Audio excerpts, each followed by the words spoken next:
Alright mga idol, so isang magandang araw sa inyo lahat mga idol. Kung ano oras naman pinapanood tong video na to. So sasagutin ko lang yung tanong ni Sir Ray sa akin na kung kailangan pa ba niya ng LTFRB sa Starix niya at kung pwede niya pa bang gamitin yung sasakyan niya for family use kahit may prangkisa na mga idol.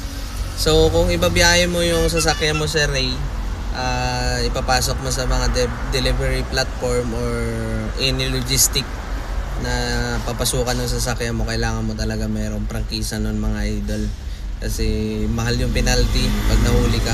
So may impound pa yung sasakyan mo, 200,000 yung tubos nyo nun, plus alam ko yung impounding nila yan 6 months or 3 months, hindi ko lang sure basta yung kung may impound siya na mga 6 months, babayaran mo pa yung parking nun dun sa impounding bawat araw. So lagay mo mga 335 ang parking no per day. Hindi magkano yun sa 6 months mga idol. So malaki-laki din. Kaya mas maganda meron ka talagang prangkisa mga idol kung ipapasok mo sa delivery platform or logistic mga idol. Tapos kung iniisip mo na hindi mo na magagamit for family use yung sasakyan mo, parang outing or kung may lakad kayo, magagamit mo pa rin naman mga idol. Pwede mo pa rin isakay yung pamilya mo. Basta lagyan mo lang siya ng family use sa harap. So magpe-print ka lang ng family use, ilagay mo sa harap or likod, para pag nasita ka, may nakikita sila na for family use lang only mga idol. So walang ibang kontrata doon or any na bawal doon sa prangkisa mga idol. So kailangan mo talaga merong ganun mga idol. Lagyan mo lang ng family use. Tulad yan, mag-swimming kayo, lagyan mo ng family use yung harap ng sasakyan mo or likod, para pag nakita man ng mga LTO or HPG, alam nila na pamilya mo lang yung sakay mo mga idol. Kahit masita ka man nila, at least kilala mo yung sakay mo. Maliban na lang kung hindi, kumbaga nagkontrata ka ng tao tapos nilagyan mo ng family use tapos hindi mo pala kilala. Ngayon tatanungin kayo isa-isa ng mga idol, kailangan kilala nyo yung bawat isa ng mga idol. Kasi pag hindi nyo kilala, yung pound yung sasakyan mo ng mga idol, ang mahal ng penalty ng mga idol. So yun lang naman yung mahirap doon mga idol, na pag nahuli ka. Pero bihira lang naman yun. Pero pag natsambahan ka, masakit din sa bulsa yun mga idol. Mahal din yung 200,000. Lalo nga yung hirap kumita ng pera. So ganun lang mga idol. So sana nakatulong ako dun sa tanong mo Sir Ray.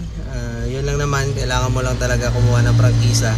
So sa pagkuha naman ng prangkisa mga idol, kailangan mo ng DTI. So ang DTI na kunin mo mga idol is national. So nasa 2,000 yung national na DTI mga idol. Wag ka kumuha ng regional lang, kasi pag regional mga idol, tulad niyan taga Laguna ka, so Laguna area ka lang mga idol, hindi ka pwede lumabas ng Laguna pag bumiyahe ka. Di tulad ng national, any point of Philippines mga idol. So nasa 2,000 yun mga idol. Tapos yung LTFRB mga idol, basta kung kukuha ka ng prangkisa, LTFRB tsaka DTI, mga gagastusin mo yan mga idol, mga sa 7,000 plus or 8,000, nasa ganun lang mga idol. Lagay mo na 8,000 mga idol ngayon, kasi hindi ko lang alam kung magkano na ngayon, pero alam ko na sa 8,000 lang yan magagastos mo mga idol pag kumuha ka ng prangkisa. Kasi doon ka kasi gagawa ng pangalan mo sa gagawa ng pangalan mo sa prangkisa mo mga idol doon sa DTI. So gagawa ka ng pangalan ng delivery mo doon mga idol sa DTI, tapos ipapasa mo yun sa LTFRB para apply ng prangkisa. So ang dami requirements doon mga idol. Kailangan meron ka sariling parking, ORCR no sasakyan mo, Xerox ng driver license no may-ari no sasakyan. Yun lang naman mga idol. So medyo ma-process lang. So meron namang mga naglalakad noon mga idol no. So kung gusto mo ikaw maglakad mga idol, punta ka lang doon sa LTFRB. Alam ko nasa Bulacan na sila ngayon mga idol. Wala na sila dyan sa Quezon City sa Estabinyo Ngayon nasa San Jose del Monte na daw sila mga idol So yun lang mga idol. Sana nakatulong ako sa tanong mo mga idol. So maraming salamat. Ingat tayo.